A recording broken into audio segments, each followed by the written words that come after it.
Shalom, salam sejahtera untuk kita semua. Setiap orang memiliki rencana-rencana. Apakah itu rencana jangka panjang ataupun rencana jangka pendek? Apakah dia sebagai orang tua yang memiliki rencana kepada anak-anaknya supaya berhasil di dalam pendidikan? Rencana bagi seorang pelajar supaya dia sukses di dalam pendidikan, seorang mahasiswa, seorang pedagang, seorang pengusaha, ataupun orang-orang yang lain. Pasti dia memiliki rencana.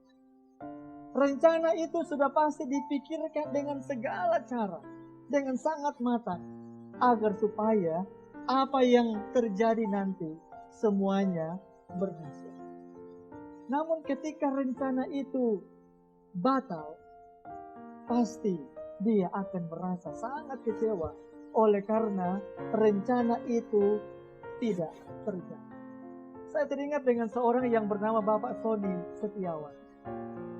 Oleh karena macet, maka dia terlambat untuk naik ke pesawat pada waktu itu dengan pesawat Lion Air JT610. Bapak ini sangat marah oleh karena keterlambatannya ini, sehingga ia tidak bisa naik ke sana. Tetapi saudara tahu, beberapa jam kemudian, kemarahan dari Bapak Sony Setiawan ini berubah. Oleh karena dia dengar informasi, pesawat Lion Air 610 yang harusnya dia naik waktu itu, mengalami kecelakaan.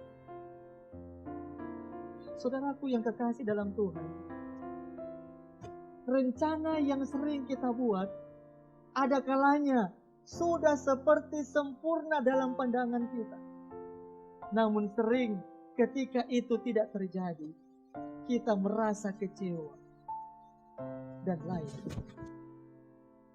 Dalam situasi pandemik COVID-19, ada banyak di antara kita yang memiliki rencana-rencana.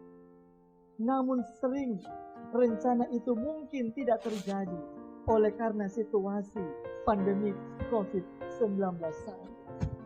Kita mungkin kecewa karena apa yang kita sudah rencanakan itu batal terjadi. Tetapi saudaraku yang kekasih di dalam Tuhan, sebagai umat yang setia kepada Tuhan, tidak perlu kita kecewa kalau sekiranya rencana kita itu tidak terjadi. Oleh karena ada maksud dan rencana Tuhan di dalam kehidupan. Di dalam firman Tuhan, di dalam Yesaya pasalnya yang ke-55, ayatnya yang ke-8 hingga ayatnya yang ke-9. Firman Tuhan mengatakan, sebab rancanganku bukanlah rancanganmu, dan jalanmu bukanlah jalanku. Demikianlah firman Tuhan. Seperti tingginya langit dari bumi, demikianlah tingginya jalanku dari jalanmu, dan rancanganku dari rancangan. Saudaraku yang kekasih di dalam Tuhan, kalaupun rencana yang kita sudah rencanakan itu tidak terjadi oleh karena situasi sekarang ini, yakin dan percaya ada rencana Tuhan yang begitu indah di dalam hidup kita. Rancangan Tuhan sudah yang terbaik di dalam kehidupan kita. Dan rancangan Tuhan berbeda dengan rancangan kita. Kalau begitu, apa sebenarnya rencana Tuhan di dalam kehidupan kita?